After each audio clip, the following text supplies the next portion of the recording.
Hello, good evening to all. আজকে আমাদের একটা নতুন সেশন, কিন্তু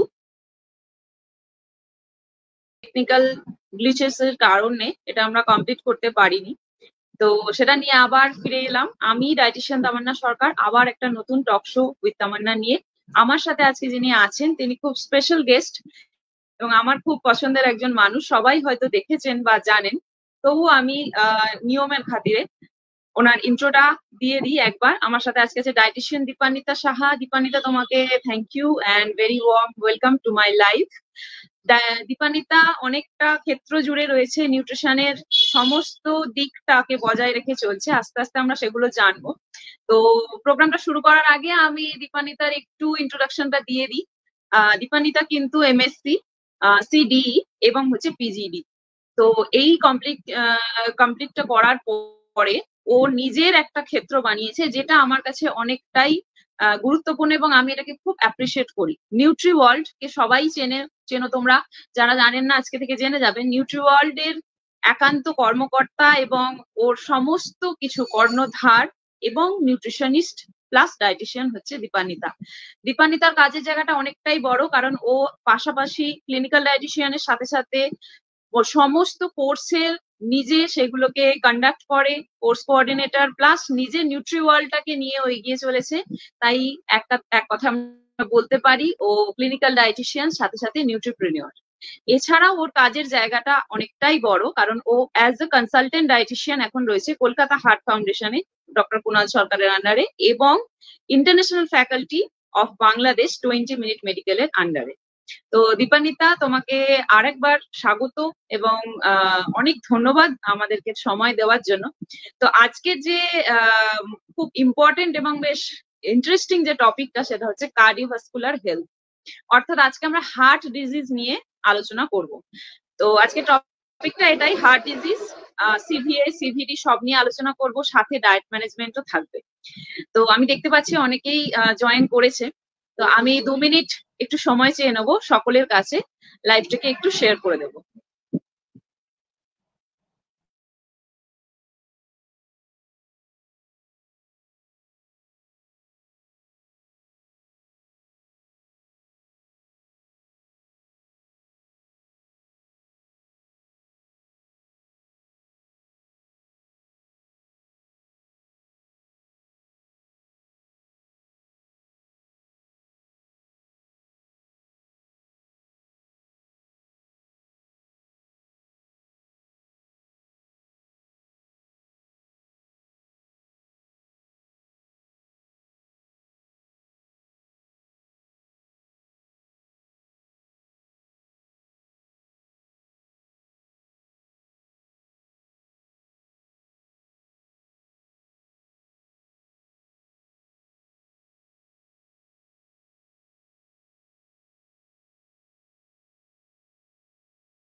থ্যাংক ইউ জয় ভাইয়া।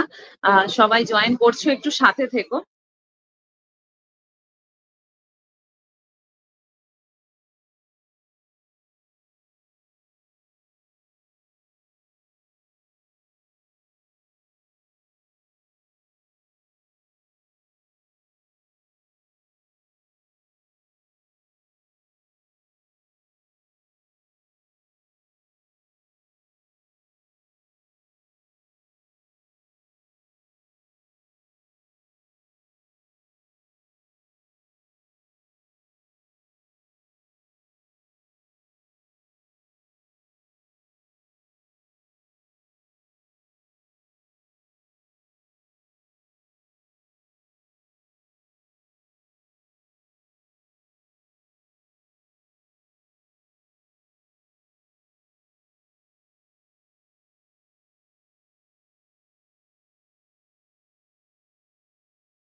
তাহলে আমি শুরু করে দিই নাকি শোটা?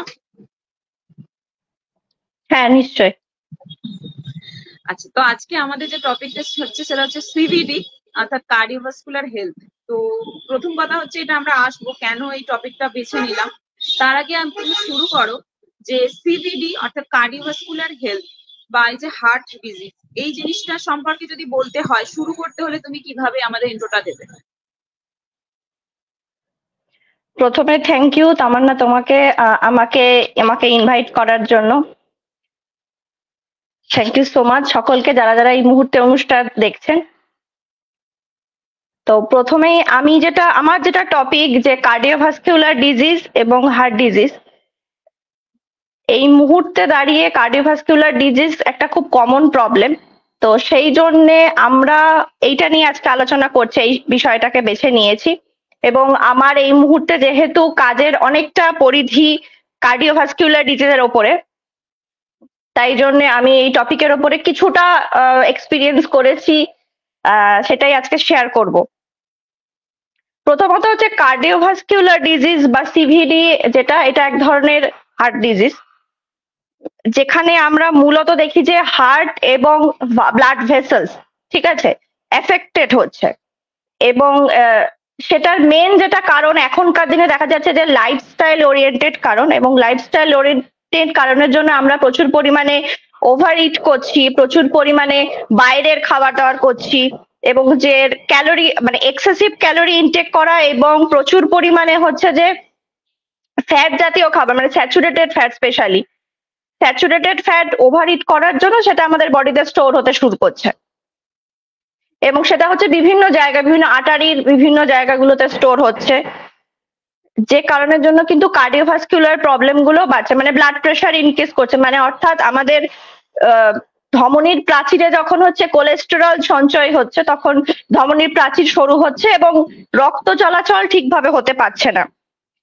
সেখান থেকে রক্তচাপ বাড়ছে, অর্থাৎ ব্লাড প্রেশার ইনক্রিজ করছে, হাইপার টেনশনের সমস্যা, এবং সেখান থেকে আস্তে আস্তে করে ব্লাড ক্লট হয়ে যাচ্ছে, প্ল্যাকিউ ফর্মেশন করছে, স্ট্রোক হচ্ছে, এরকম বিভিন্ন রকমের সমস্যাগুলো আসছে, এবং সেটার মূলত কারণ কিন্তু লাইফস্টাইল ওরিয়েন্টেড প্রবলেম। একদমই তাই, কারণ এখনকার দিনে দাঁড়িয়ে আমাদের লাইফস্টাইলটা এত খারাপ হয়ে গেছে, সেই জায়গা থেকে এই সমস্ত সমস্যাটা আসছে। এবার অনেক ক্ষেত্রে আমরা দেখতে পাই যে আমাদের একটা ধারণা মানে আছে বা অনেকের মধ্যেই রয়েছে যে হার্ট ডিজিজ বা কার্ডিওভাস্কুলার প্রবলেম তো এটা সাধারণত খুব বয়স্কদের বা খুব এজেডদের এরকম একটা হয়। তো এটা নিয়ে তুমি কি বলবে, একটু বলো। হ্যাঁ, অনেকেই মনে করে থাকেন যে কার্ডিওভাস্কুলার প্রবলেম মানে সেটা বয়স্কদের হবে, কিন্তু এখনকার দিনে হার্ট অ্যাটাকের সংখ্যা কিন্তু ছোটদের মধ্যেও দেখা যাচ্ছে, মানে অনেক অ্যাডোলেসেন্টদের মধ্যে আমরা দেখতে পাচ্ছি, এবং সেটা একটা বড় কারণ কিন্তু স্ট্রেস। মানে এতটাই আমাদের কাজের প্রেশার, পড়াশোনার প্রেশার, আমরা ছেলে মেয়েদের প্রতি একটা দৈনন্দিন এতটাই পরিমাণে প্রেশার ক্রিয়েট করছি বিভিন্ন জায়গা থেকে, কম্পিটিশন স্পেশালি। তো সেখান থেকে তাদের মধ্যে একটা স্ট্রেস ফ্যাক্টরস কাজ করছে। আমরা আস্তে আস্তে আসবো কি কি কারণে কার্ডিওভাস্কুলার প্রবলেম হয় বা সেটার বিষয়। তো এটা একটা ফ্যাক্টরস কিন্তু স্ট্রেস, তো স্ট্রেস থেকেও কিন্তু আমাদের হার্ট অ্যাটাক বা এই ধরনের সমস্যাগুলো আসছে। তো এই মুহূর্তে দাঁড়িয়ে যে সমস্ত লাইফস্টাইল ওরিয়েন্টেড প্রবলেম, সেখানে কোনো বয়স সীমা দেখা যাচ্ছে না মূলত, মানে বাচ্চাদের ক্ষেত্রেও যেটা হচ্ছে সেটা বড়দের ক্ষেত্রেও হচ্ছে, বার্ধক্যেও হচ্ছে। তো এরকম লিমিটেশন, এজ লিমিটেশন এখনকার দিনে আর রোগের কিছু নেই। একদমই তাই। আচ্ছা, এই যে হার্ট ডিজিজ বা সিভিডি অর্থাৎ কার্ডিওভাস্কুলার যে প্রবলেমটা নিয়ে আজকে আমরা আলোচনা করছি, এইটা তো একটা আমব্রেলাটা, মানে অনেক জিনিসের মধ্যে পড়বে। তো বেসিক্যালি কোন কোন রোগগুলো সিভিডির আন্ডারে আমরা ফেলতে পারি? আচ্ছা, সিভিডির আন্ডারে বা হার্ট ডিজিজের মধ্যে যেটা প্রথমেই আমি বললাম যে অ্যাথেরোস্ক্লেরোসিসের সমস্যা, অর্থাৎ অতিরিক্ত পরিমাণে আমরা ফ্যাট জাতীয় খাবার খাচ্ছি এবং সেটা আমাদের ধমনীর প্রাচীরে সঞ্চিত হচ্ছে। এবার সেখান থেকে উচ্চ রক্তচাপ বাড়ছে, মানে ব্লাড প্রেশার হাই হচ্ছে, যেটা এই মুহূর্তে খুব কমন একটা প্রবলেম, এবং ব্লাড প্রেশারের সাথে অ্যাসোসিয়েটেড ভাবে কিডনি ড্যামেজ, এটা কিন্তু যেমন দেখা দিচ্ছে। এবং তার সাথে আরো একটা যেটা প্রবলেম, সেটা হচ্ছে টাইপ 2 ডায়াবেটিস, যেটা লাইফস্টাইলের কারণের জন্য মূলত ওবেসিটি, সেখান থেকে আসছে হচ্ছে ইনসুলিন রেজিস্টেন্সের মতন ঘটনা, অর্থাৎ যেটা ডায়াবেটিস মেলিটাস যেটা আমাদের হচ্ছে। এবং অ্যাসোসিয়েটেড ভাবে কিন্তু এর সাথে তখন বাচ্চা হচ্ছে বিভিন্ন রকমের কার্ডিওভাস্কুলার প্রবলেম, যেখানে মানে হার্ট অ্যাটাক যেটা হচ্ছে, যেটা আমরা এমআই ডিজিজ বলছি, মায়োকার্ডিয়াল ইনফাকশনস, বা যেখানে পেরিফেরাল আর্টারি ডিজিজ হচ্ছে, কর্নারি আর্টারি ডিজিজ হচ্ছে, বিভিন্ন রকমের প্রবলেম আছে। অনেক সময় দেখা যাচ্ছে যে কার্ডিওমায়োপ্যাথির প্রবলেম, যেটা হচ্ছে হার্ট মাসেলের সমস্যা, কিংবা হার্ট মানে যেটা আমাদের হার্ট ইরেগুলার হার্ট বিট, ঠিক আছে, অ্যাডমিওসিস যেটা হচ্ছে। তো এরকম বিভিন্ন রকমের প্রবলেম গুলো হচ্ছে এবং হার্টের স্ট্রাকচারাল ফাংশনাল বিভিন্ন সমস্যা তৈরি হচ্ছে। তো নানান রকমের সমস্যা কিন্তু অ্যাসোসিয়েটেড রয়েছে, মানে কিডনি ডিজিজ, তার সাথে হচ্ছে কার্ডিওভাস্কুলার প্রবলেমের সাথে ডায়াবেটিসের সমস্যা একটা রয়েছে, ওবেসিটি প্রবলেম রয়েছে, লিভার ডিজিজ রয়েছে, এরকম নানান প্রবলেম গুলো কিন্তু অ্যাসোসিয়েটেড। একদমই তাই। এবার ধরো কারোর এই যে প্রবলেম গুলো হচ্ছে, আমরা হয়তো কিছু সিমটমস আগে থেকেই পাই, কিন্তু সেভাবে আমরা বুঝতে পারি না বা ইগনোর করে চলে যাই। তো অনেক ক্ষেত্রে আমরা এটা বোঝবার উপায় কি, মানে কোনো একটা মানুষের মধ্যে এরকম যদি সিভিয়ার কিছু প্রবলেমস এসে থাকে বা তার সিমটমস বা সাইন্স গুলো এগুলো দিয়ে থাকে, তাহলে এইগুলোকে ডিটেক্ট করার উপায় কি? আচ্ছা, ডিটেক্ট করার উপায়ের আগে তার আগে যেটা একটু ছোট্ট করে বলবো যে সিভিডি কেন হচ্ছে, এই মুহূর্তে দাঁড়িয়ে সিভিডির কারণটা কি, বা হার্ট ডিজিজের এত সংখ্যা বাড়ছে কেন। প্রথমত হচ্ছে যে, মানে আমি প্রথমেই একটা কারণ বললাম যে যেখানে কোনো ম্যাটার করছে না, এখনকার দিনে যে কোনো বয়সের মানুষেরই কিন্তু হার্ট ডিজিজটা হচ্ছে। তো সেরকম জায়গা থেকে লাইফস্টাইল একটা যেমন বড় ফ্যাক্টর, তার সাথে আরো মানে লাইফস্টাইলের মধ্যে আমাদের এখন ওভার ইট প্রচন্ড পরিমাণে, মিল স্কিপিং করা, প্রচন্ড বাইরের খাবার যেগুলো spicy food, high saturated fats জাতীয় খাবার, প্রচন্ড পরিমাণে প্যাকেট প্রোডাক্টস আমরা খাচ্ছি, সেখান থেকে প্রচুর প্রিজারভেটিভস আসছে, বিভিন্ন রকমের খাবার, এবং তার সাথে lack of physical activity, smoking, alcohol consumption, এগুলো কিন্তু এই মুহূর্তে যত রকমের হার্ট ডিজিজ রয়েছে তার একটা বড় কারণ। এবং পাশাপাশি বেশ কিছু ডিজিজ যেগুলো আমি বললাম, যে টাইপ 2 ডায়াবেটিস, ওবেসিটি, হাইপোথাইরয়েডিজম, এরকম বেশ কিছু হরমোনাল ইমব্যালেন্সও কিন্তু কার্ডিয়াক প্রবলেমের একটা বড় কারণ আসছে। এবারে আসে আমরা বুঝবো কি করে। বোঝার বিভিন্ন উপায় বলতে গেলে প্রথমত আমরা অনেক সময় অনেক প্রাইমারি সিমটমসকে নেগলেক্ট করি, যেমন একটু হাত পা ফুলে যাচ্ছে, কিংবা হয়তো বুকটা চিনচিন করছে, আমরা মনে করছি ও গ্যাসের ব্যথা, অ্যাসিড থেকে হচ্ছে, সেজন্য আমরা একটা হয়তো অ্যান্টাসিড খেয়ে ওই মুহূর্তের জন্য নিজেদেরকে ওই সমস্যা থেকে বের করে আনলাম। কিন্তু এই জিনিসটাকে আমরা যখনই চাপতে থাকছি বা যেটাকে অ্যাভয়েড করতে থাকছি, এইগুলো খুব প্রাইমারি বেসিক সিমটমস আমরা না বুঝতে পেরে অনেক বড় সমস্যাকে ডেকে আনি কিন্তু। তো মেডিকেল দিক থেকে যদি আমরা টেস্টের দিক থেকে বা বিভিন্ন জায়গা থেকে বলি, তো প্রাইমারি সিমটমস এর মধ্যে মেডিকেল টেস্ট আমাদের বিভিন্ন করানো হয়ে থাকে, ফ্যামিলি হিস্ট্রি দেখা হয়, তার সাথে হচ্ছে তার ডায়েটারি হিস্ট্রি দেখা হচ্ছে, প্লাস তার লাইফস্টাইল ওরিয়েন্টেড মানে স্মোকিং, অ্যালকোহল এরকম কোন রকমের হ্যাবিট রয়েছে কিনা সেটা দেখা হচ্ছে, এবং অ্যাসোসিয়েটেড ভাবে বিভিন্ন ব্লাড প্যারামিটারস গুলো, অর্থাৎ তার রক্তের কোলেস্টেরলের পরিমাণ বাড়ছে কিনা, ট্রাইগ্লিসারাইডের পরিমাণ বাড়ছে কিনা, এইচডিএল লেভেল মানে গুড ফ্যাটের পরিমাণ বেশি আছে না কম আছে, নাকি ব্যাড ফ্যাট যেটাকে আমরা এলডিএল বলছি, ভিএলডিএল বলছি, সেটার পরিমাণটা কতটা মাত্রায় রয়েছে সেটাকে বিচার করা হচ্ছে। এবং তার সাথে হার্টের বিভিন্ন রকমের ফাংশনস মানে ইসিজি করা হচ্ছে, ইকো করা হচ্ছে, যেগুলোতে দেখা হচ্ছে যে আমাদের ব্লাড ফ্লো ঠিকভাবে চলছে কিনা, ব্লাড ঠিকভাবে পাম্পিং করতে পারছে কিনা হার্ট, বা হার্টের কোনো স্ট্রাকচারাল বা ফাংশনাল কোনো প্রবলেম হচ্ছে কিনা, কিংবা আমরা দেখছি হচ্ছে যে অ্যাঞ্জিওগ্রাম করছি, সিটি স্ক্যান বা এমআরআই যেটাকে আমরা বলছি সেগুলো করছি। তো এগুলোর মাধ্যমে আমরা হার্টের বিভিন্ন রকমের ব্লকেজ, যেমন আমরা যখন আমরা অ্যাঞ্জিওগ্রাম করি তখন দেখা হয় যে বিভিন্ন রকমের হার্টে কোনো ব্লকেজ রয়েছে কিনা সেটা, বা অ্যাটাকের কোনো সম্ভাবনা রয়েছে কিনা, বা সেটা আরো কতটা গুরুতর দিকে যাচ্ছে। তো এরকম বিভিন্ন ডায়াগনস্টিক টেস্ট তো করা হয়, বিভিন্ন রকমের টেস্ট গুলো ডক্টররা দেখছেন এবং দেখে তারপরে তারা নিজেদের চিকিৎসার প্রসেসে যাচ্ছেন। কিন্তু প্রাইমারি থেকেই সোয়েলিং হয়ে যাওয়া, হাত পা ফুলে যাওয়া, মুখ ফুলে যাওয়া, বা অনেক সময় দেখা যাচ্ছে যে হার্ট রেট বেড়ে গেছে, কিংবা হচ্ছে যে অনেক সময় দেখা যাচ্ছে মানে বুক ধড়ফড় করছে যেটাকে আমরা বলছি, প্রচন্ড ঘাম হচ্ছে, তার সাথে হচ্ছে যে আমরা দেখি অনেক সময় ব্লারিং ভিশন, ঠিক আছে, এই রকম বেশ কিছু সমস্যা। এবং ওই যে বুকে ব্যথার যেটা আমি বললাম, এগুলো তো প্রাইমারি ভাবে বোঝাই যায়, মানে এগুলোকে যত ইগনোর করবো তত সমস্যা বাড়বে।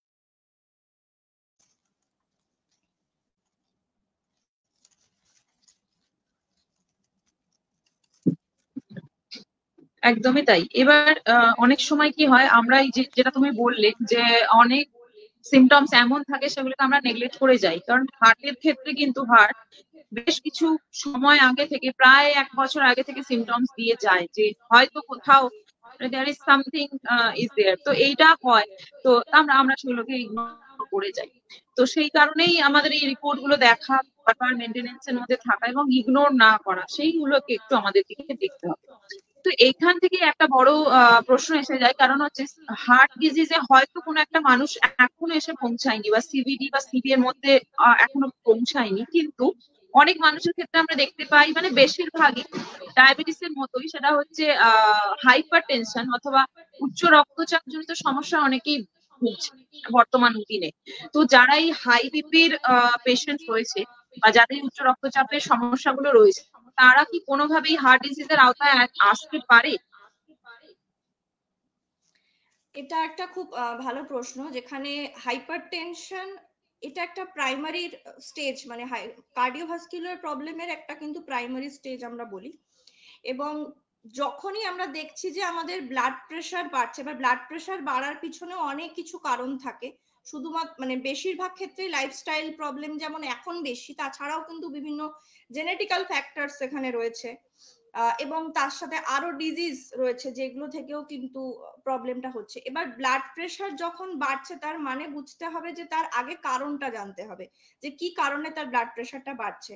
এবং ডেফিনেটলি ব্লাড প্রেশার বাড়া থেকে কিন্তু একটা পরবর্তীকালে কার্ডিওভাস্কুলার প্রবলেম, মানে যেটাকে আমরা ক্রনিক কার্ডিওভাস্কুলার ডিজিজ যেটাকে আমরা বলছি, সেদিকে কিন্তু নিয়ে যেতে পারে।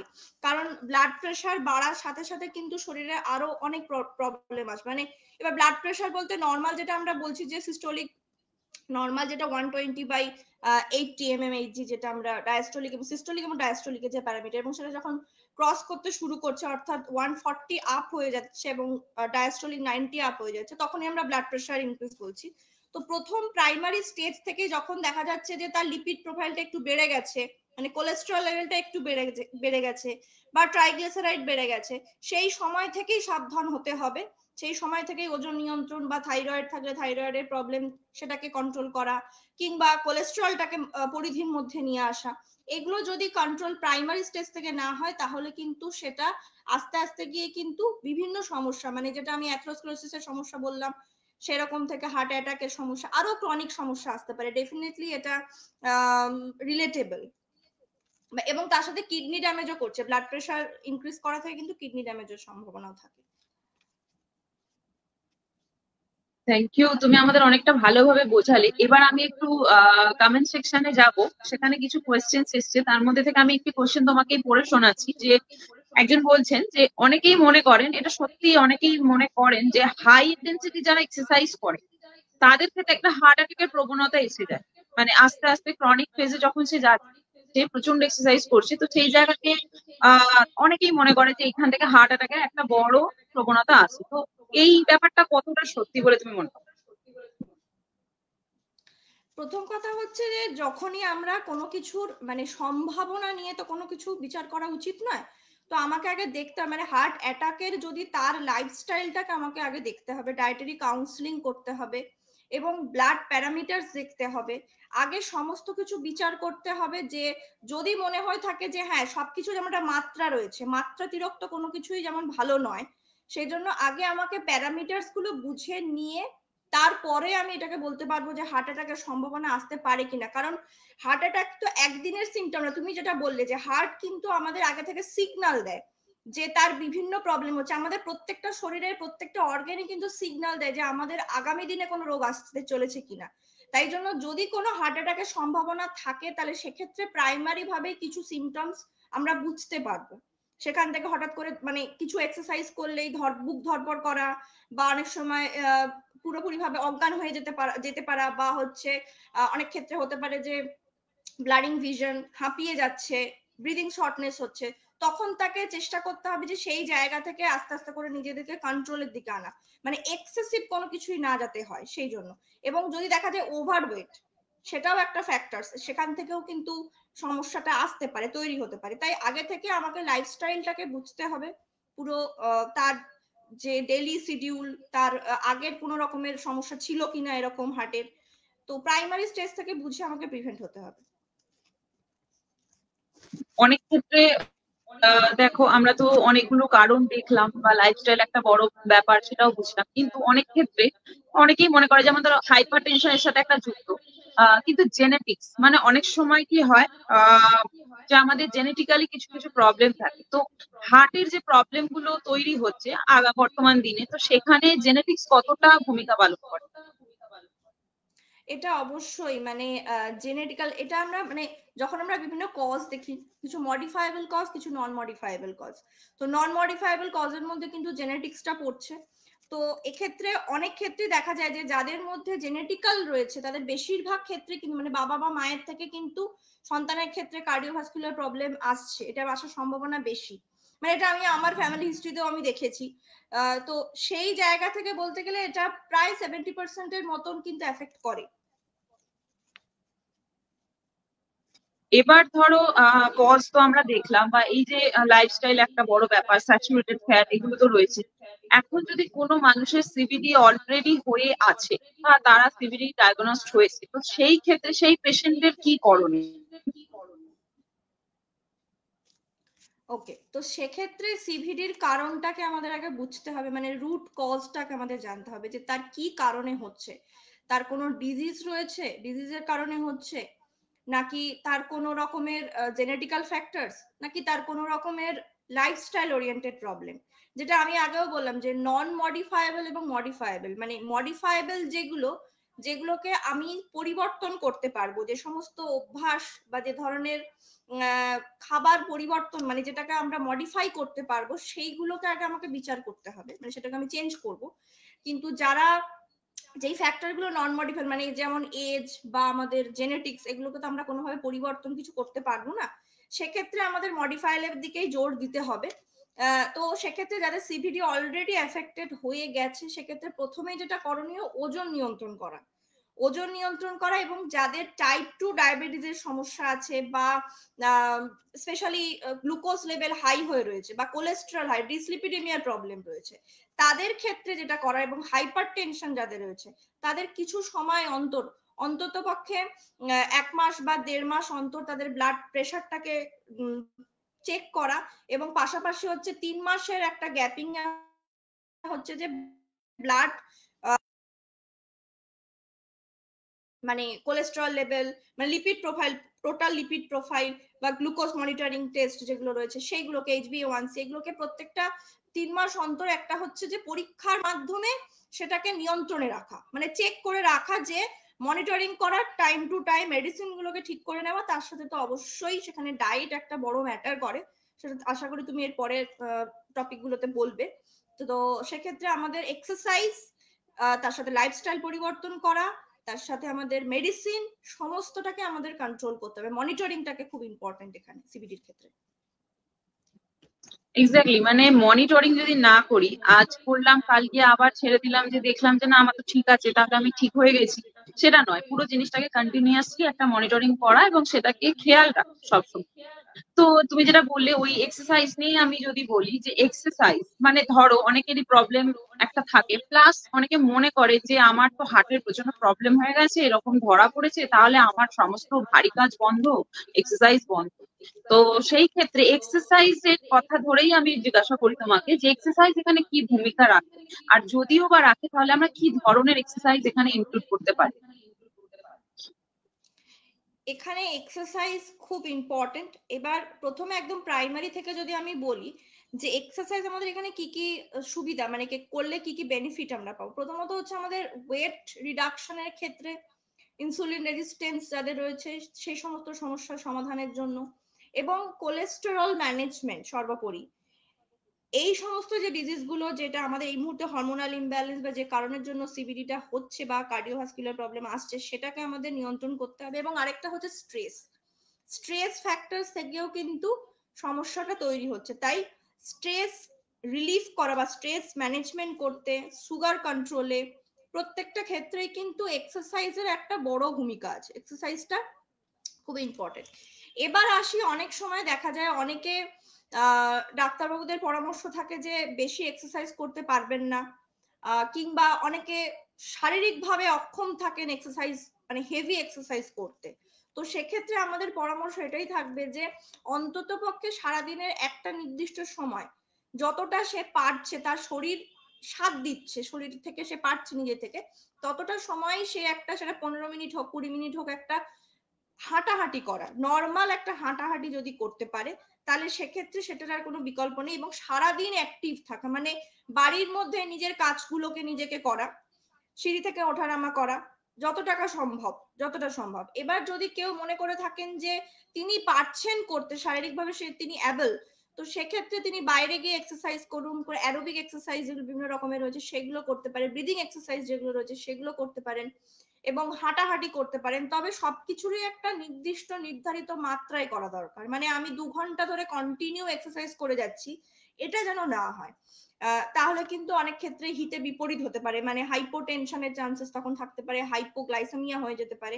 তাই জন্য মাত্রায়, নির্দিষ্ট নিয়ন্ত্রিত মাত্রায় অবশ্যই করতে হবে।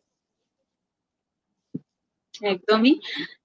এবার ধরো আমাদের তো এরকম একটা সমস্যা রইলো, ধরো কোনো একটা পেশেন্ট সে আসে, তো প্রথমেই তাদের ক্ষেত্রে যেটা দেখা যায়, বেশিরভাগ ক্ষেত্রে ধরো জেনেটিক যদি আমি বাদ দিই, তাহলেও হাইপার টেনশন থেকে কিন্তু সিভিডির একটা বড় দিক আমরা দেখতে পাই, কারণ বেশিরভাগ পেশেন্টেরই কিন্তু হাইপার টেনশন নিয়েই তারা আসে।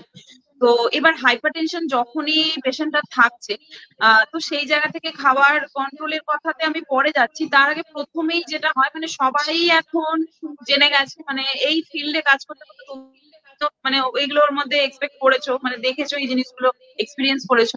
তো কি হয়, তো সবাই একটা জানে যে নুন একটা বড় জিনিস, নুনের প্রতি একটু কম খাওয়া উচিত, এবং নুন নিয়ে অনেক রকমের অনেকের মত বিরোধ রয়েছে। তো হাইপার টেনশনের সাথে সাথে যদি আমি সিভিডির কথা বলি, তো হার্ট ডিজিজের জন্য নুন খাওয়ার পরিমাণটা কি হতে পারে, এবং খাওয়া হলেও নুনটা কিভাবে আমরা খেতে পারি, বা খাবারের মধ্যে নুনকে কিভাবে ইনক্লুড করতে পারি? প্রথমত হচ্ছে যে সল্ট রেস্ট্রিকশনস এবং কার্ডিওভাস্কুলার প্রবলেম, এটা মানে কার্ডিওভাস্কুলার প্রবলেম মানেই সেখানে সল্ট রেস্ট্রিকশনস করা হয়, ঠিক আছে? তো সেটার মেন কারণটাই হচ্ছে যে যাতে আমাদের ব্লাড প্রেশার নিয়ন্ত্রিত থাকে, আমাদের শরীরে না ওয়াটার রিটেনশন হয়, এবং আর্টেরিয়াল স্টিফনেস যাতে না হয়, কিডনি ড্যামেজ যাতে না হয়, এরকম বিভিন্ন কারণ আছে যেগুলোর জন্য কিন্তু সল্ট রেস্ট্রিকশন করা হয়ে থাকে। এবার সেক্ষেত্রে এটা ডিপেন্ড করে যে কার কিরকম সমস্যা, মানে প্রত্যেকটা মানুষের তার মেডিকেল রিপোর্টের উপরে ভিত্তি করে এবং হার্টের যে ফাংশন, সেই হার্টের ফাংশনিং রিপোর্টের উপরে নির্ভর করে কিন্তু সোডিয়ামটাকে ডিসাইড করা হয়। মানে সল্ট রেস্ট্রিকশন যে হচ্ছে সেখানে সোডিয়াম নিয়ন্ত্রণটাই মেন। তো সেখানে হচ্ছে আমাদের সোডিয়াম নিয়ন্ত্রিত তখনই সেই অনুপাতে বা সেই পরিমাণটা তাকে বলে দেওয়া হয়, এবং একজন ডক্টর বা ডায়েটিশিয়ানের গাইডলাইন্স নিয়েই সেটা নির্ধারিত করা উচিত। মানে আমার কার্ডিও প্রবলেম হয়েছে বা আমার বিপি হাই হয়ে গেছে মানেই আমি সাথে সাথে নুন খাওয়া বন্ধ করে দেবো, সেটা কখনোই নয়। তো সেক্ষেত্রে ব্যালেন্স ফর্মে একটা করা দরকার। তো সেটা ডিপেন্ড করছে যে আমরা অনেক অনেক ক্ষেত্রে দেখা যায় যে 2 to 3 গ্রাম তাকে রেকমেন্ডেশন থাকে, এবং যেটুকুনি তাকে রেকমেন্ড করা হচ্ছে সেটা শুধুমাত্র তার টেবিল সল্ট, অর্থাৎ তার রান্নাতেই ব্যবহৃত হবে সেই সল্ট, এবং সেটাকে কোনোভাবে খাবার সময়, মানে খাবার পাতে নুন নয়, মানে কাঁচা নুন যেটাকে আমরা বলি। অনেক সময় অনেকে এসে বলে আমি কাঁচা নুন খাই না, আমি ভাজা নুন খাই, মানে নুনটাকে একটু ড্রাই রোস্ট করে নিয়ে খাই, তাতে আলাদা কিছু বেনিফিট কিছু নেই বেসিক্যালি। তো মূলত আমাদের যেটা করতে হবে যে সোডিয়াম নিয়ন্ত্রিত, মানে আমি যেটুকুনি নুন ব্যবহার করব সেটুকুনি নুন আমার রান্নাতেই ব্যবহার হবে, এর বাইরে আমি এক্সট্রা অ্যাডেড কিছু ইনটেক করব না। মানে যেগুলো আমরা প্যাকেটজাত বিভিন্ন যে সমস্ত সল্টি ফুডস, যেগুলো স্ন্যাক্স যেগুলো রয়েছে, বা যেগুলো হচ্ছে যে মানে নিমকি জাতীয় বা বিভিন্ন রকমের যে প্রোডাক্টস গুলো রয়েছে সেগুলো। এবং যখন দেখা যায় যে সিভিয়ার হাইপার টেনশন, সেখানে কিন্তু অনেক ক্ষেত্রে আমাদের ফ্লেশ ফুড যেগুলো রয়েছে সেখানেও, সেটার ক্ষেত্রেও একটা নির্ধারিত করে দেওয়া হয়, মানে অকেশনালি বা একটা লিমিটেড অ্যামাউন্টে খেতে বলা হয়। তখন মানে সোডিয়াম রিচ ফুড গুলো তখন কিন্তু রেস্ট্রিকশনস থাকে। একদমই, সোডিয়াম যে রেস্ট্রিকশনটা খুব জরুরি, বা তার সাথে নুনের খাদ্য লবণ যেটা তুমি বললে। এবার তোমার কথাটা সূত্র ধরেই বলি যে এই জিনিসটা আমিও ফেস করেছি, যে আমি নুন ভাজাই খাই, মানে আমি নুনটা ভেজে নিলাম দিয়ে এরকম ভাবে, মানে ড্রাই রোস্ট। এবার এই সূত্র ধরেই অনেকে কিন্তু আরো অনেক রকমের কমপ্লেন্টস আনে, যেমন একটা হচ্ছে নুনকে ভেজে ইউজ করে, দ্বিতীয়ত অনেকে বলেন যে আমি সাদা নুন খুব একটা খাই না, আমি ওই বিট নুন বা সন্ধক লবণ এইগুলো খাই। আবার সব থেকে ভয়ঙ্কর ব্যাপার যেটা আসে এখনকার দিনে, যে আমি পিঙ্ক সল্ট খাই, আমি তো ওই নুন খাই না। এবং তার থেকেও বড় ব্যাপার হচ্ছে লো সোডিয়াম সল্ট। তো এই যে এতগুলো লবণের আমি নাম বললাম, এইগুলো তুমি একটু আমাকে বলো বা আমাদের দর্শকদেরও একটু বুঝিয়ে বলো যে এই যে হাইপারটেনশনের ক্ষেত্রে বা আমাদের কার্ডিওভাস্কুলার হেলথের ক্ষেত্রে এই নুনগুলো কতটা কার্যকরী বা কার্যকরী নয়। প্রথমত হচ্ছে এখন বিভিন্ন রকমের সল্ট বাজারে পাওয়া যাচ্ছে, কিন্তু যেরকমই সল্ট হোক না কেন সোডিয়াম তো সেখানে থাকছে। মেন বিষয়টা কনসার্নটা হচ্ছে সোডিয়ামের। আমাদের মাথায় রাখতে হবে সোডিয়ামটা আমরা কতটা পরিমাণে খাচ্ছি। তো সেক্ষেত্রে যেই নুনই খাওয়া হোক না কেন, আমার একটাই বক্তব্য এখানে, যে মানে কোনোটাকে আমি মানে আগে রাখা বা পরে রাখা শ্রেণী বিভেদ করছি না। আমি একটাই কথা বলবো যে যেই ধরনেরই নুন খাওয়া হোক না কেন, সেক্ষেত্রে হচ্ছে পরিমাণটাই ম্যাটার করে, এবং যেটাই খাবে সেটা নিয়ে ডায়েটিশিয়ানের পরামর্শ নিয়ে উনি যেটুকুনি পরিমাণ বলবেন সেটাকে রান্নাতে ব্যবহার করা হোক। সেটা সন্দক লবণও হতে পারে, সেটা মানে এখন বিভিন্ন রকমের কোম্পানি বিভিন্ন রকমের তারা দাবি করছে যে আমার সল্টে এটা আছে, আমার সল্টে ওটা আছে, আমার সল্টে এটা কম। ঠিক আছে, দেখা যাচ্ছে সোডিয়াম কম কিন্তু পটাশিয়াম হাই। মানে এরকম বহু কোম্পানির প্যাকেজিং আমরা যদি দেখি তাহলে বুঝতে পারবো। তাহলে সেখানে দেখা যায় যে আপাতত পক্ষে যে সোডিয়াম কম খাচ্ছি, কিন্তু আমার ওদিকে পাশাপাশি কিডনি ড্যামেজও অলরেডি এফেক্টেড আমি কার্ডিওভাস্কুলার প্রবলেমের সাথে, কিন্তু আমার সল্ট আমি বাজার থেকে কিনেছি সোডিয়ামটা কম দেখে, কিন্তু এক্সেসিভ পটাশিয়াম যে সেখানে উপস্থিত আছে সেটা কিন্তু আমরা জানি না, আমরা খেয়ে যাচ্ছি। তাই জন্য আমি এখানে বিভেদ কোনোটাই করব না, যেখানে যেইটুকুনি খাবো না কেন সেটা যেন একটা পরিমিত পরিমাণে হয়।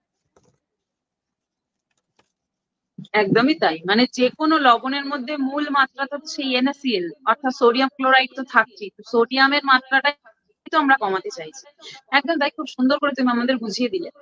এবার আমি একটা খুব ভাইটাল কোশ্চেনে আসি। সবাই জানে কিন্তু কেন করা হয় সেটা অনেকের মধ্যে সেই ধারণাটা থাকে না, সেটা হচ্ছে পানীয় জল। কারণ হার্টের প্রবলেম যারা ফেস করছেন বা যাদের এই সমস্যাগুলো রয়েছে, বা অনেক ক্ষেত্রে আমরা দেখি CABG যাদের রয়েছে, বা যারা যে কোনো অপারেশনের পরে হার্ট রিলেটেড, সেখানে আমরা দেখি একটা পানীয় জলের রেস্ট্রিকশন থাকে। তো পানীয় জলের এই রেস্ট্রিকশনটা কেন, এবং রাখলেও এটা কতটা হেল্পফুল হয় হার্টের ক্ষেত্রে? প্রথমত হচ্ছে যে বিভিন্ন সিভিডি মানে যেগুলো হচ্ছে ক্রনিক ডিজিজ, কার্ডিওভাস্কুলার প্রবলেম, বা অনেক সময় যেটা কার্ডিয়াক ফেলিয়ার, বা তুমি যেগুলো বলে সিভিজির ক্ষেত্রেও, যেটা আমাদের মেন কনসার্ন থাকে যে হার্ট অসুস্থ। আমাদের একদম নর্মাল বা মানে সোজা ভাষায় বললে, যদি আমার কোনো অর্গান অসুস্থ থাকে, তখন আমরা নিজেরাও যদি কখনো অসুস্থ থাকি, আমরা কিন্তু শারীরিকভাবে বেশি পরিশ্রম করতে পারি না, বা আমাদের বাড়ির লোকও তখন বলে যে না আজকের শরীর খারাপ, আজকে কাজটা করিস না। সেটা একটা সাধারণ সিচুয়েশন। সেরকমই আমাদের ইন্টারনালি যখন কোনো অর্গান, মানে স্পেশালি এখানে আমরা হার্ট নিয়ে আলোচনা করছি, হার্টের রিলেটেড এই প্রশ্নটা, যে যখন আমাদের হার্ট অসুস্থ থাকছে বা হার্ট ক্ষতিগ্রস্ত হচ্ছে বিভিন্ন কারণে, সেটা আমাদেরই কারণ, কিন্তু সেটা আমরা তাকে অসুস্থ করে ফেলেছি, এর পরে গিয়ে তাকে আমরা যদি আরো ওভারলোড করতে থাকি, অর্থাৎ হার্টের কাজের পরিমাণ যদি আরো বাড়িয়ে দিই, পরিধি যদি আরো বাড়িয়ে দিই, তাহলে কিন্তু সেই হার্ট যতটুকুনি আমরা সুস্থ করে এলাম হসপিটাল থেকে, আবারও সেটা খারাপ হয়ে যাবে। অর্থাৎ হার্টের যাতে কাজের ওভারলোড না হয়, সেই জন্যই কিন্তু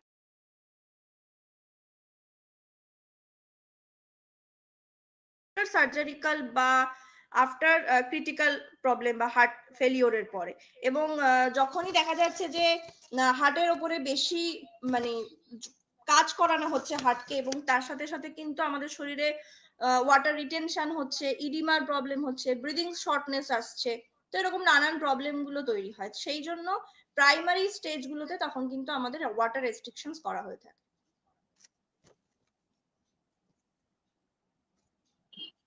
থ্যাংক ইউ তোমাকে। এবার ধরো আমি একটু কমেন্ট সেকশনে চলে যাব। কমেন্ট সেকশন থেকে একটা কোয়েশ্চেন এসেছে, মানে যিনি বলছেন বেকিং সোডাও তো অনেক সময় হাই সোডিয়াম, কারণ আমরা সোডিয়ামের কথা বলছিলাম, হাই সোডিয়াম ইনটেকের মধ্যে কিন্তু বেকিং সোডা পড়ে যায়, যেটা আমরা খাবার সোডা। অনেক সময় অনেক খাবারে বাড়িতে রান্না হচ্ছে কিন্তু তাও টেস্ট ইনক্রিজ করার জন্য কিন্তু বাড়ির লোকই অনেক সময় বেকিং সোডা ওর মধ্যে দিয়ে থাকেন বিভিন্ন ভাবে, বা ফ্লাফি করার জন্য, মচমচে করার জন্য জিনিসগুলোকে দিয়ে দেন। তো বেকিং সোডা একটা হাই সোডিয়াম কন্টেন্ট, যেটা হয়তো হিডেন সোর্স। তো একটু যদি আমাদের এই হাই সোডিয়াম কন্টেন্ট যেগুলো হিডেন সোর্স, সেগুলো হয়তো আমরা জানি না, বা রোজকার দৈনন্দিন জীবনে রান্না করতে গিয়ে খাবারে অ্যাড করে ফেলি ভুল করে, সেইগুলো যদি একটু তুমি আমাদের বলো, হিডেন সোর্স কি কি হতে পারে সোডিয়াম? প্রথমত হচ্ছে হিডেন সোর্সের মধ্যে সব থেকে যেটা পড়ছে বেকিং সোডা নিয়ে প্রশ্নটা যখন উঠেছে, আমি বেকিং সোডাটারই আগে বলি। বেকিং সোডাও কিন্তু আমরা রান্নায় একেবারে ব্যবহার করব না, ঠিক আছে? যদি আমরা সাধারণ মানুষ যাদের আমাদের কার্ডিওভাস্কুলার কোনো প্রবলেম নেই, সেরকমও যদি আমরা সুস্থ হয়ে থাকি, সেক্ষেত্রেও আমাদের একটা লিমিটেশনে ব্যবহার করা দরকার। মানে আমি প্রতিদিনই বেকিং সোডা খেতে থাকছি সেটা কিন্তু নয়, ঠিক আছে? এক্সট্রা অ্যাডেড সল্ট কখনোই আমরা খাবারের মধ্যে মানে করবো না, যোগ করবো না, এটা আমাদের মেন কনসার্ন হতে হবে। তো সেক্ষেত্রে হিডেন সল্ট যেটা আমরা, বা হিডেন যদি আমি সোডিয়াম বলি, প্রথমত হচ্ছে প্যাকেটের যত রকমের খাবার, মানে প্যাকেটজাত খাবারগুলোকে ফর প্রিজার্ভেশনের জন্য কিন্তু আমাদের মানে সেখানে এক্সট্রা হিডেন সল্টকে অ্যাড করা হচ্ছে, আমরা অনেক সময় জানি না, খেয়ে ফেলছি। বিভিন্ন রকমের প্রিজারভেটিভস হিসাবে ইউজ করা হচ্ছে। এবং যদি আমরা বলি যে এছাড়াও যে সমস্ত খাবার, মানে আমি ফ্রাইড প্রোডাক্টস বলো বা বিভিন্ন রকমের যে স্যাচুরেটেড ফ্যাট জাতীয় খাবার বলো, সেগুলো সবের মধ্যে কিন্তু মানে হিডেন সল্টটা থাকে। তাই জন্য আমাদের চেষ্টা করতে হবে যাতে ওভার সল্ট কনজাম্পশন কখনোই না হয়। তো মানে এক্সট্রা অ্যাডেড সল্ট, যেটুকুনি সল্ট আমরা ইনটেক করবো, সেটা সবসময় যেন কুকিং পারপাসে ইউজ করা হয়ে থাকে সেটা।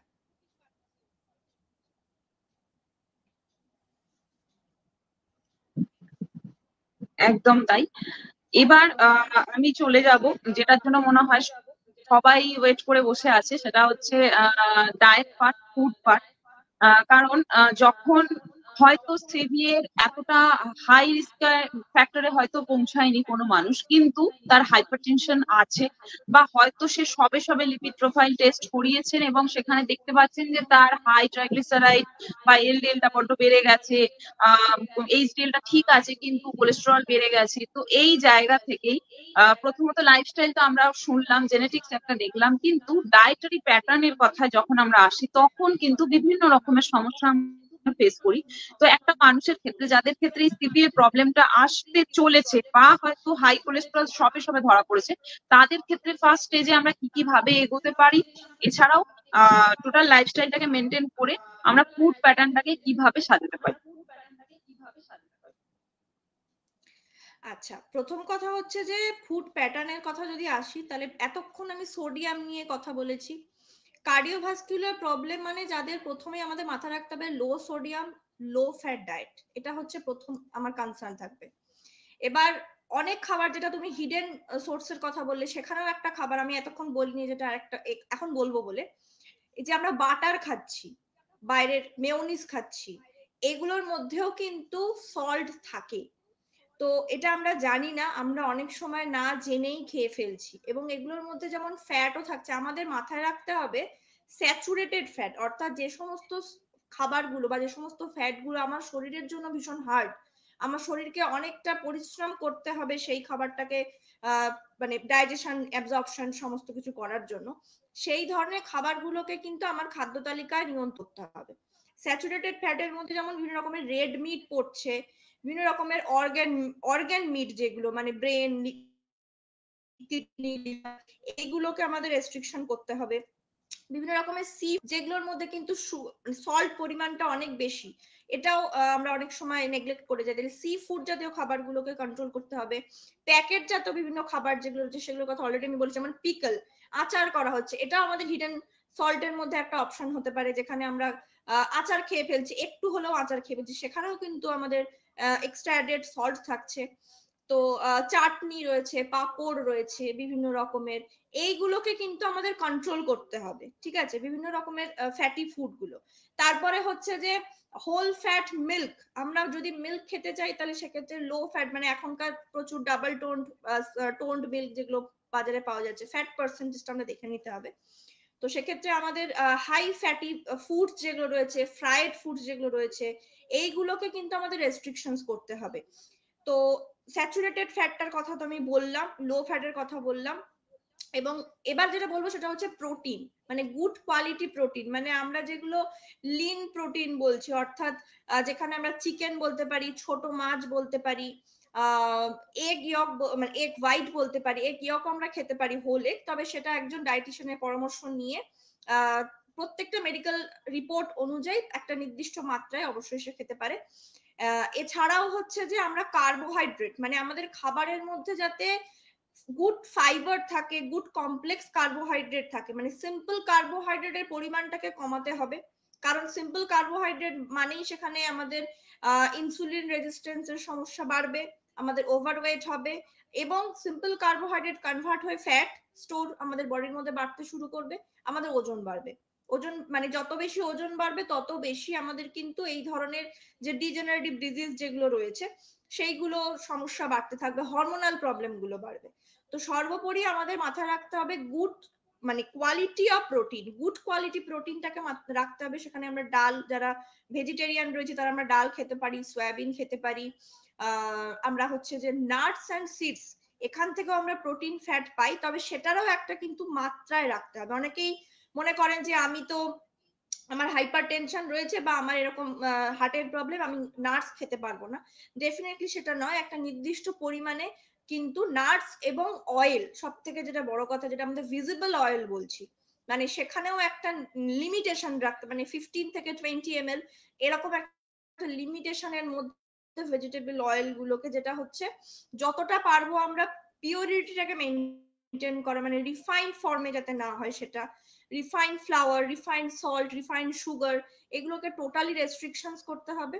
ভেজিটেবলস, ফ্রুটস এইগুলোকে খাবারের মধ্যে বাড়ানো, ফাইবার রিচ ফুড গুলোকে এবং কালারফুল মানে অ্যান্টি অক্সিডেন্ট রিচ ফুড গুলোকে বেশি রাখতে হবে, কারণ যত বেশি অ্যান্টি অক্সিডেন্ট রিচ ফুড আমরা খাবো আমাদের শরীরে ফ্রি র্যাডিক্যালস তৈরি হবে না, ফ্রি র্যাডিক্যালস থেকে আমাদের বডি প্রোটেকশন তৈরি করতে পারবে।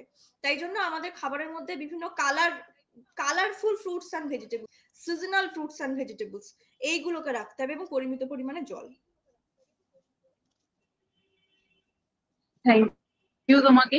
এবার দেখো, এই যে তেলের কথাটা তুমি বললে, এটা নিয়েই আমি আসছিলাম, কারণ অনেক সময় যখনই আমরা তেলের মাত্রা কমিয়ে দিই বা কমানোর কথা বলি কাউকে, তখনই সেই জায়গা থেকে একটা সমস্যা ফেস করি যে তেলের মাত্রা এত কমালে তো খাওয়া যাবে না, এরকম অনেক ব্যাপার। এবং তার থেকেও একটা বড় ব্যাপার, এটা তুমি একটু বলবে, আর একটা কথা বলবে, সেটা হচ্ছে অনেক সময় হার্ট হেলদি বলে অনেক রকম, মানে এখনকার যুগটা তো প্রায় অ্যাডভার্টাইজিং এরই, অনেক রকমের অ্যাডভার্টাইজমেন্ট আমরা দেখতে থাকি প্রতিদিন প্রতিনিয়ত, যে অনেক সময় বিভিন্ন তেলের বিজ্ঞাপন, এবং সেই বিজ্ঞাপনে এই দাবি করা হয় যে এটা হার্ট ফ্রেন্ডলি, হার্ট হেলদি। তো এই জায়গা থেকে দাঁড়িয়ে যাদের সিভিএ হবে বা এমনি সমস্ত মানুষের ক্ষেত্রেই, যদি আমি হার্ট ফ্রেন্ডলি বা হার্ট হেলদি, যেটা আমার শরীরের জন্য ভালো হবে, এরকম তেল কি কি হতে পারে?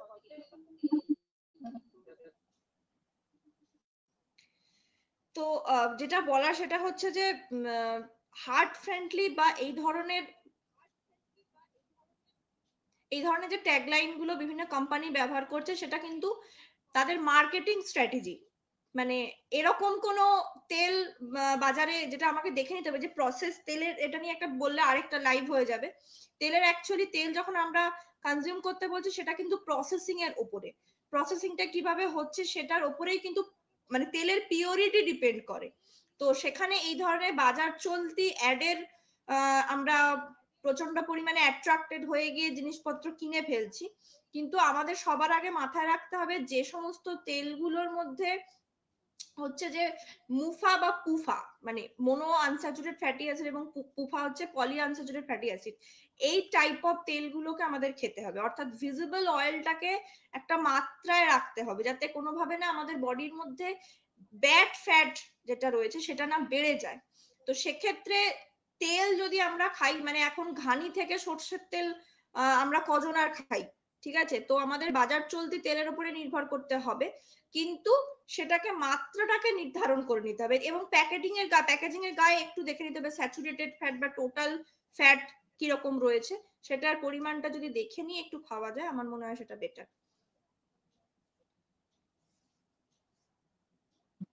একদমই তাই। আর তেলের কথাতে আসলাম বলেই আরো আরেকটু এটা ইলাবোরেটলি একটু বলি, সেটা হচ্ছে তেল কম করতে বলি, মানে আপনার টোটাল খাবারে যেটা রান্নায় আমাদের তেল ইউজ হচ্ছে সেটা কম করতে বললাম। কিন্তু অনেক সময় এই যে সোডিয়াম কন্টেন্টের কথা আমরা বললাম, বেকিং সোডার কথা বললাম, এত কিছু বললাম, তো অনেক সময় দেখা যায় আমরা বাজার চলতে এমন অনেক জিনিস কিনে এনে খাচ্ছি যেটার মধ্যে কিন্তু তেলও থাকছে, ওই খারাপ তেল যেটা বাজার জড়িত যে যে সমস্ত জিনিসপত্রের মধ্যে থাকছে বা প্রসেস কোনো ফুড হচ্ছে তার মধ্যে কিন্তু বেকিং সোডা গুলো মানে অ্যাড হয়ে যাচ্ছে। এইগুলো যদি একটু তুমি আমাদের দর্শকদের বলো যে এরকম কোনো কোনো খাবার থাকে, যেমন আমি একটা তোমাকে যদি একটু বলি, সেটা হচ্ছে অনেক সময় বাঙালিদের মধ্যে যেটা দেখা যায় যে সন্ধ্যেবেলায় স্ন্যাক্স কি খাবো, স্ন্যাক্স খাওয়ার ক্ষেত্রেই নর্মালি মুড়ির মধ্যে বা মুড়ি জাতীয় কোনো কিছু, একটা মুড়ি মাখা হলো বা কিছু, বা হয়তো অফিস থেকে ফিরছি বা কাজ থেকে ফিরছি বা বন্ধুদের সাথে আড্ডা মারতে গেছি, সন্ধ্যেবেলার যেমন হয় আর কি, সবার একটা লেজার টাইম যাচ্ছে, তো সেই সময় খুব নর্মালি একটা ব্যাপার স্ন্যাক্স, পকোড়া, চপ, সিঙ্গারা, এই জিনিসগুলো চলে আসে। তো এই জায়গা থেকে সিভি এর সাথে কিভাবে ডিল করবে? তোমার কথাটা না খুব কেটে গেল, আরেকবার প্রশ্নটা করবে? হ্যাঁ, সরি।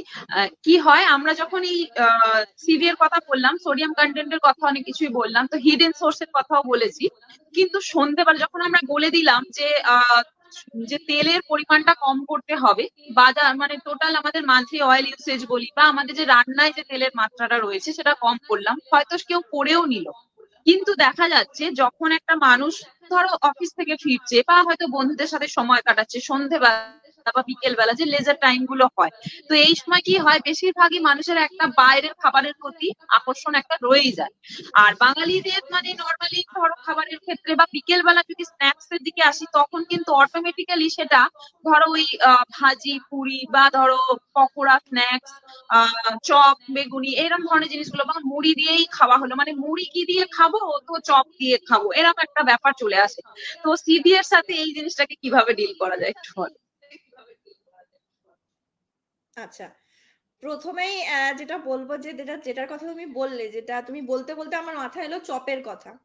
চপের যখন ভাজা হয়, আমরা সবাই চপটা খাচ্ছি এবং দেখছি তেলটা পুরো কালো, মানে সেই তেলটাকে বারবার করে ফোটানো হয়েছে। প্রথমেই বলি, যখন আমাদের কাছে পেশেন্টরা আসে, আমাদেরকে এটা আমরা বলি, তুমিও বলো আমিও বলি, যে ভাজা তেল বা ফ্রাইড প্রোডাক্ট গুলোকে বন্ধ করতে, এবং এই যে কালো তেল, অর্থাৎ একবার মানে তেল সবসময়ের জন্য যতটুকুনি প্রয়োজন ততটুকুনি ব্যবহার করা ভালো। সেই তেলকে বারবার করে যতই আমরা হিট দেব, তত কিন্তু ট্রান্সফ্যাট তৈরি করবে, এবং সেটা কিন্তু আমাদের শরীরের জন্য একটা কার্সিনোজেনিক এফেক্ট দিচ্ছে, মানে অ্যাক্রোলিন তৈরি হচ্ছে, যেটা কিন্তু আমাদের বডি থেকে আলটিমেটলি প্রচুর পরিমাণে অক্সিডেটিভ স্ট্রেসকে বাড়াচ্ছে। তো আমাদেরকে যেটা পেশেন্ট কাউন্সিলিং এর সময় আমিও বলে থাকি, যে ভালো করে বোঝানো এই ক্ষেত্রে, যে আমরা যেটা করব সেটা হচ্ছে, যদি সম্ভব হয় আমরা বাড়িতে কিছু হোমমেড বানাতে পারি, সেটা অবশ্যই অকেশনালি, এবং বাড়িতে হলে হাইজিন মেনটেন হচ্ছে, ওই যে বারবার করে তেলকে একবার মানে প্রচন্ড হিট দিয়ে বারবার করে ফোটানো, সেটাকে তার যে কেমিক্যাল স্ট্রাকচার পুরোপুরি চেঞ্জ করে ফেলা, সেটা আরো ক্ষতিকারক। এবার সেখানে রিপ্লেসমেন্ট হিসেবে যেটা হতে পারে, সেটা হচ্ছে বিভিন্ন রকমের বাড়িতে বানানো খাবার, অর্থাৎ মুড়ির সাথে আমরা যদি একটু ছোলা সেদ্ধ বা ভাজা ছোলা কিংবা বাদাম ভাজা এরকম খেতে পারি, কিছু স্প্রাউটস দিয়ে সালাড, মানে যেটাকে আমরা স্প্রাউট সালাডস বলছি, সেটা করে খেতে পারি। অর্থাৎ আমাকে চেষ্টা করতে হবে যে খাবার অপশনটাকে চেঞ্জ করতে, এবং সেটাকে হচ্ছে যে সেটা সুজির উপমা হতে পারে, পোহা হতে পারে, এইভাবে অন্য খাবার, অর্থাৎ হেলদি খাবারে আমাকে নিজেকে ইনক্লুড করতে হবে। আর যদি মনে হয় ভাজাভুজি খেতে ইচ্ছা করছে, তাহলে সেক্ষেত্রে বাড়িতে বানিয়ে মাঝে মধ্যে খাওয়া যেতেই পারে। একদমই তাই, মানে আমরা আলটিমেটলি যেটা বলতে চাই সেটা হচ্ছে বাড়ির বানানো খাবার, বাড়িতে যেটা আমরা তৈরি করছি বা প্রিপারেশন করে নিচ্ছি সেইটা তুমি খাও, এবং সেটা কন্ট্রোলেবল অ্যামাউন্টে যদি খেতে পারি তাহলে কোনো অসুবিধা থাকে না। এটাই হচ্ছে ব্যাপার। এবার আর আমরা একদমই শেষের দিকে চলে এসেছি। আমি একটা খুব ইম্পর্টেন্ট টপিক মাথায় এলো এটা বলতে বলতে, এবং কমেন্ট সেকশন থেকেও আমি কোশ্চেনটা নিয়ে নেবো, সেটা হচ্ছে আমরা সবাই জানি যে ভালো রাখার জন্য বা হার্টকে যেন একটু ভালো রাখতে চাই, তার জন্য ওমেগা-3 বা ওমেগা-6 এই জিনিসগুলো খুব কার্যকর। তো এই জিনিসটা নিয়ে তুমি একটু বলবে যে ওমেগা-3 ওমেগা-6 ব্যাপারটা কি? আর যদি অনেক সময় দেখা যায়, মানে আমি এটা নাম করে বলছি না, কিন্তু অনেক কোম্পানি রয়েছে, তাদের ওই আবার সেই একই জিনিস মার্কেটিং স্ট্র্যাটেজিতে ফিরে যাব, যে সেই মার্কেটিং স্ট্র্যাটেজিতেই বিভিন্ন ধরনের ট্যাবলেটস অ্যান্ড ওষুধ, ড্রাগস এগুলো বিক্রি হচ্ছে, সাপ্লিমেন্টস বিক্রি হচ্ছে, যে ওমেগা-3 দেবে, ওমেগা-6 দেবে, এরকম ধরনের অনেক কিছু। তো এইগুলো মানুষ কিন্তু খাচ্ছে। তো আমরা যদি এইগুলো, কারণ আমাদের মূল লক্ষ্যটা হবে যে, যেটা আমি চাইছি বা আমার যে উদ্দেশ্য, টোটাল এই প্রোগ্রামটার যেটা মূল উদ্দেশ্য, যে অ্যাওয়ারনেস দেওয়া, এবং সেটা কিন্তু আমরা আমাদের বাড়ির রান্নাঘর থেকেই পেতে পারি। তো ওমেগা-3 বা ওমেগা-6 এর আমাদের ঘরোয়া চলতি বা বাজার চলতি, যেটা আমরা নর্মালি প্রকৃতি থেকে পাবো, ন্যাচারাল ফুড কি কি হতে পারে, এগুলো একটু তুমি যদি বলো। ওমেগা-3 ডেফিনেটলি আমাদের হার্ট হেলথের জন্য, আমাদের ব্রেন হেলথের জন্য ভীষণ ইম্পর্টেন্ট। ওমেগা-3 এবং ওমেগা-6 এর একটা রেশিও মেনটেন করে খাওয়া দরকার। সেটার জন্য হচ্ছে যে বিভিন্ন রকমের নাটস অ্যান্ড সিডস খুব ভালো অপশন হতে পারে, হেলদি অপশন হতে পারে। ফিশ রয়েছে, বিভিন্ন রকমের সেই মাছগুলো থেকেও আমরা ওমেগা-3 পেতে পারি, যেমন টুনা বা স্যালমন। এগুলো যদিও আমাদের আমাদের আমাদের বেঙ্গল মার্কেটে আমরা হয়তো পাই না সেভাবে, কিন্তু সেই জন্য আমরা রুই কাতলা হতে পারে, বা আরেকটা মাছ যেটা আমাদের যদিও এটা সামুদ্রিক মাছ, গুড়জাওয়ালি মাছ, যেটা আমরা সোডিয়াম অনেক সময় রেস্ট্রিকশনস করি, সেক্ষেত্রে গুড়জাওয়ালি মাছ মাঝে মধ্যে খাওয়া যেতেই পারে, কারণ এর মধ্যে ওমেগা-3 ফ্যাটি অ্যাসিড খুব ভালো অ্যামাউন্টে থাকে। তো আমরা আমাদের ডায়েটের মধ্যে বিভিন্ন রকমের ইন্ডিয়ান ফিশ যেগুলো রয়েছে, নাটস সিডস যেগুলো রয়েছে, সেইগুলোকে যদি ব্যালেন্সড ফর্মে রাখি, তাহলে আমাদের ওমেগা-3 এর ঘাটতিটা পূরণ হবে। একদমই তাই। Thank you so much. এবার আমি একটা জিনিস দিয়ে শেষ করব, যেটা আমাদের মূল লক্ষ্য, অ্যাওয়ারনেস। যে কাজ করতে করতে অনেক রকমের সমস্যা আসে, বাধা আসে, বা তুমিও ফেস করেছো যখন পেশেন্ট ডিল করি আমরা, কাউন্সিলিং এর সময় অনেক রকমের প্রবলেম আসে, সেগুলো বলতে গেলে মানে প্রচুর সময় চলে যাবে। কিন্তু সমস্তটাকে যদি সামারাইজ করে বলি, এবং প্রত্যেকটা মানুষের দিকে যদি আমরা একটা কোনো মেসেজ দিতে চাই, যে ডায়েটিশিয়ান, মানে অ্যাজ এ কনসালটেন্ট ডায়েটিশিয়ান হিসেবে, ক্লিনিক্যাল ডায়েটিশিয়ান হিসেবে তুমি সমস্ত পেশেন্টদের বা সমস্ত মানুষকে যারা এই হার্ট ডিজিজের মধ্যে ভুগছেন বা ফ্যামিলি হিস্ট্রিতে যাদের রয়েছে, তাদের ক্ষেত্রে তুমি আমাদের তরফ থেকে কি মেসেজ দিতে চাই? লাস্ট, এবং থ্যাংক ইউ তামান্না তোমাকে এই এত সুন্দর একটা টপিক চুজ করার জন্য। প্রথম কথা হলো যে আমি যেটা বলবো, যে এই মুহূর্তে আমরা সবাই ব্যস্ত, ঠিক আছে, আমরা ব্যস্ততম জীবনের মধ্যে দিয়ে চলছি, এবং আমাদের কিন্তু এই ব্যস্ততার মধ্যেই নিজেদেরকে ভালো রাখতে হবে।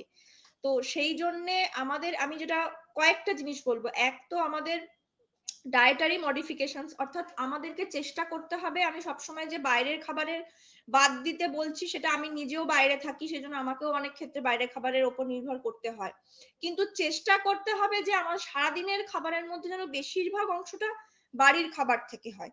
মানে আমি বাইরে জব করতে যাচ্ছি, বাইরে স্কুল কলেজে যাচ্ছি, যেন বাড়ি থেকে আমি যদি টিফিনটাকে ক্যারি করে নিয়ে যাই বা বাড়ি থেকে খাই, এবং বাইরে যদি খাই, ফুডের অপশন গুলোকে যদি আমরা একটু চুজ করে নিই, মানে সেখানে আমরা একটু হেলদি ফুড অপশন যদি বেছে নিই, মাঝে মধ্যে চিট আমরা করতেই পারি, কিন্তু সেটা একটা নির্দিষ্ট মাত্রায় হলে ভালো হয়।